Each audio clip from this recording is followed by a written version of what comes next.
ಎಷ್ಟು ದಿಕ್ಕುಗಳಿದೆ ಅಂತ ಯಾರಾದ್ರೂ ಕೇಳಿದ್ರೆ, ಏನ್ ಗುರು ಅಷ್ಟು ಗೊತ್ತಿಲ್ವಾ?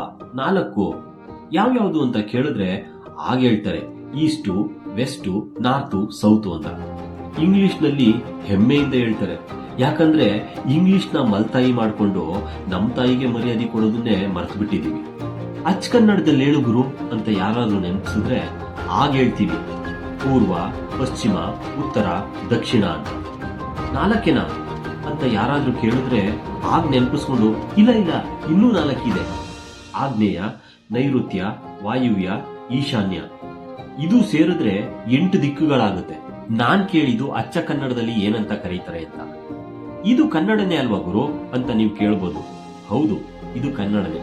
ಆದ್ರೆ ಅಚ್ಚ ಕನ್ನಡದಲ್ಲಿ ಏನಂತ ಕರೀತಾರೆ ಅಂತ ನಾನು ಹೇಳ್ತೀನಿ ಕೇಳಿ. ಮೂಡಣ, ಪಡುವಣ, ಬಡಗಣ, ತೆಂಕಣ ಅಂದ್ರೆ ಪೂರ್ವ, ಪಶ್ಚಿಮ, ಉತ್ತರ, ದಕ್ಷಿಣ. ಮೂಡ ತೆಂಕಣ, ಪಡು ತೆಂಕಣ, ಪಡು ಬಡಗಣ, ಬಡ ಮೂಡಣ ಅಂದ್ರೆ ಆಗ್ನೇಯ, ನೈಋತ್ಯ, ವಾಯುವ್ಯ, ಈಶಾನ್ಯ. ಇವು ನಮ್ಮ ಅಚ್ಚ ಕನ್ನಡದ ಹೆಸರುಗಳು. ನಿಮ್ಗೆ ಈ ವಿಡಿಯೋ ಇಷ್ಟ ಆದ್ರೆ ಲೈಕ್ ಮಾಡಿ, ನಮ್ಮ ಚಾನೆಲ್ನ ಸಬ್ಸ್ಕ್ರೈಬ್ ಮಾಡಿ. ಈ ವಿಡಿಯೋ ನೋಡಿ ನಿಮ್ಗೆ ಏನನ್ನಿಸ್ತು ಅಂತ ಕಮೆಂಟ್ ಮಾಡಿ ತಿಳಿಸಿ.